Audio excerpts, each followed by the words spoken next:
I finished Philosophy of the Home by Emmanuel Kocha. I have been talking about it a lot on my other socials, but I haven't really spoken about books on here for a while. And I wanted to talk about this because it was really impactful on me in a way that really connected some dots in my own patterns of thinking with the way that I approach ideas of domesticity. I couldn't recommend it enough. I got so much out of this. Prompted me to think about the ways that I've been approaching my personal style recently, especially as we move into fall and this time of nurturing our souls in a more introspective kind of way, because we are slowing down. I think a lot of us experience this kind of listlessness associated with autumn in kind of cocooning. I've been reflecting a lot about how what I do with my day-to-day is a representation of how my personal style is manifested. And I think that also too has a lot to do with being in my late 20s and feeling a lot more confident in myself while equally throwing webs out to anything that may seem like it resembles who I am as a person and seeing really what sticks. And I've been thinking a lot about my fall wardrobe. I actually just got a package from Kotn, so I thought I would show you some of the pieces that they very kindly sent over to me. I have 4 pieces here. First piece is the unisex anti-fit denim shorts in their newest wash, which is a washed black. These are beautiful. I think these are a perfect transition piece. They do come in their original light wash, and I have the natural color ones, which I love and I wear so much. I really love that they've strayed away from a more traditional fitting denim that defies gendered pants. Next thing we have here is their Barbarian rugby shirt, which is a new colorway. This is the Columbia and Oxford colorway. Feels very studious and traditional and kind of emblematic of September to me. I have a feeling my boyfriend is gonna wanna borrow this as well. I'm really so grateful for my relationship with Kotn. Grateful for how enduring their styles are. Classic pieces that are well made by companies that follow a similar to ethos to your own and really give back to their community. Feels good as a consumer of their brand. Next we have a piece that I am very excited about. This is the women's 90s tee, and I got mine in the marshmallow color. I got mine in a size small. The material itself is just like this beautiful creamy rib. And then lastly, I have a pair of sweatpants. These are their wide leg sweatpants. I am sweatpant obsessed. I love sweatpants. I live in them, truly. And so I was not gonna pass up the opportunity to try out a new silhouette. And I love that these are a wide leg. I got mine in an extra small. The stitch is so beautiful. I think this is something I've been noticing a lot more about my garments, but I love this stitch. It's just like really thick and purposeful and actually adds to the look and the aesthetic of the pant. I want to put my hair up. Okay, as always, you can use code SarahGray15 to get 15% off your order. Thank you, Kotn. I love you endlessly. I'm gonna take myself on a little date to go watch the sunset. I also just realized that this is the first time I have stepped out of my house today. I need to go get gas first.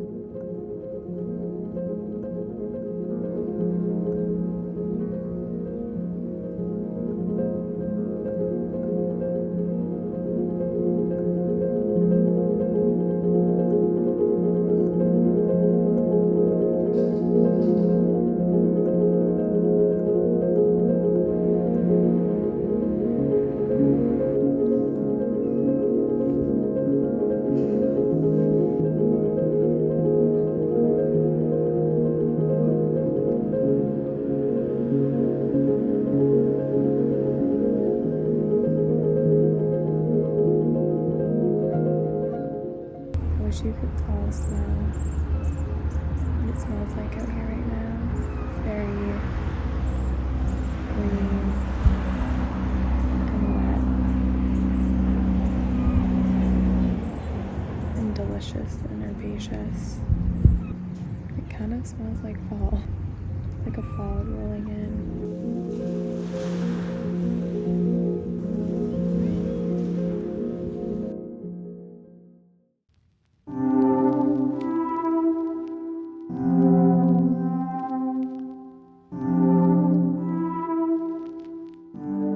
I just started a 313 into my skincare routine, which is that over-the-counter retinol North Americans famously pick up in Paris whenever they go. I'm nervous. I so far have only noticed just like a little bit of sensitivity, like my skin, like I've had some like painful itchy spots, but other than that, it has been totally fine. No dry spots yet. I have been amping up my moisturizer though and putting an oil on top of my moisturizer morning and night now, so hopefully that helps kind of combat it.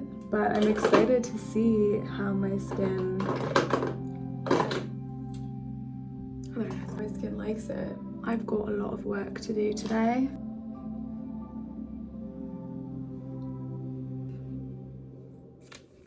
I'm going to yoga.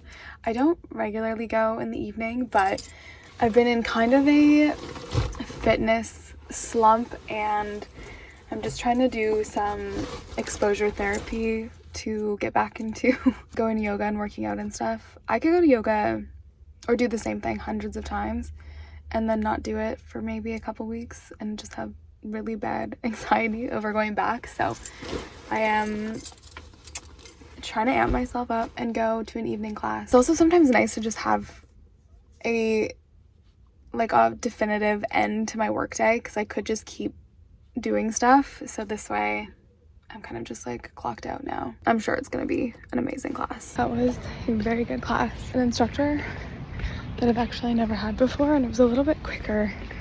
You're just like a little bit like, oh, what are you gonna do next? But I actually really enjoyed it, and I think my brain enjoyed that as well. He said a couple things that really stood out to me, and one was we were laying down for a while in pigeon pose, and he just like asked, like, what's going on in that head? Like, what's going on in your mind? He made a comment about how like that brain has been in your body forever. And I don't know why, it just felt really intense when he said that. And I feel like my brain is screaming to get out, you know? It has been in there forever.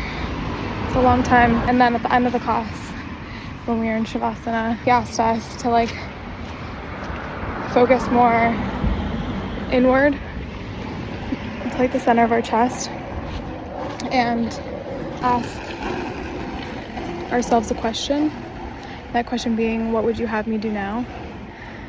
And then he let us kind of ruminate on that, and then followed up with, I hope you all have the courage to do that thing. And this is why I feel like I need yoga in my life. It's those times when I'm like stuck and need like clarity or something. So often I'm getting it in that space and in that mindset that I don't often like force myself to get into otherwise. Still really happy that I went to that. Okay, I need to go home, make myself some dinner. I've been really not that I haven't been feeding myself, I just haven't been very creative with what I've been putting into my body. It's all coming back. I think once your routine gets kind of thrown off a little bit, it does take some time to get back into it. Like harmonize all those different parts of your life into a good balance, a comfortable balance. And I was talking, I feel like I mentioned in a couple vlogs ago about how I've been feeling really nostalgic for certain things or missing certain aspects of my life. And I think a lot of it is grieving past experiences, past times in my life, grieving change, grieving, you know, there's so many different things. It doesn't have to necessarily mean a physical loss or a spiritual loss. Sometimes when sometimes things are just changing and you don't even realize they are, and I think that's kind of what has been happening to me. This feels like an ad for Hydro Flask. This is definitely not something that's negative or bad. I think it's just something I've noticed, and those nostalgic thoughts that come out when I'm looking for some sense of comfort, and it is because things are different than they were. Oh my god. E-bikes are bananas. That guy's going like 50 kilometers an hour, I swear. And yeah, there's no real caboose to this train. It's more just like me reflecting on why I may be feeling so nostalgic. And I also am back in my luteal phase, which I think was also when I was talking about this stuff before. That's another thing. I've been paying way more attention to my cycle, just like documenting and keeping better track of what's been going on with me with my cycle. And it's like kind of spooky how formulaic it is, and also just how predictable I can be in these moments, and I have to remind myself every time, like, that this is happening, and it's happening right now. So I should just shut up. I have honestly nothing productive to say when I'm in this phase of my cycle. What's for dinner? I don't know. Actually, I think I kind of just figured out why I go on about these and I just keep word vomiting during these times of the month. It's because I'm trying to prove to myself that I have like these super intelligent, reflective, emotionally intelligent thoughts. And I don't know why I do this. Like sometimes I go through these phases of being really obsessive about how I'm speaking and how I'm presenting myself, not just online, but in real life too. And that like trying to prove that I'm, you know, well-spoken and can articulate my feelings. And it's just nauseating. Like I need to just stop doing that, because that is one thing that I've definitely always felt slightly insecure about, is my ability to, or just being well-spoken. When I meet people who are very well-spoken and, you know, can think of things right off the cuff and are a little bit witty, in that way I'm very attracted to people who are very witty. It's almost like poisonous to me. Wit just like draws me in. Anyways, so I feel like once I get into these phases of lacking confidence in myself because I'm in my luteal phase and because I'm looking at myself and I don't recognize this person and I have no, you know, spiritual tether to who I am, which sounds so dramatic, but that's genuinely how I feel when I'm in this phase of my cycle. I'm trying to prove myself through like verbiage and language, and it's just boring. It's boring. And I need to just recognize this about myself, and now I'm telling all of you. Maybe this was a journal entry. Okay, I'm shutting it down. We're saying goodbye right now.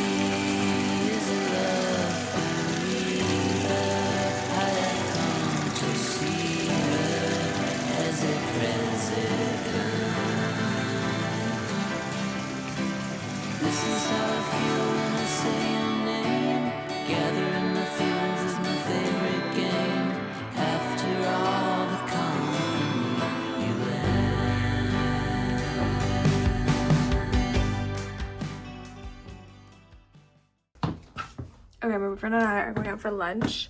Here's what I'm wearing. Got on the rugby shirt and then the Andy Fit shorts. And then look at these cute little shoesies. I think we're gonna go get pho. Oh, there it is. I thought it stopped for a second.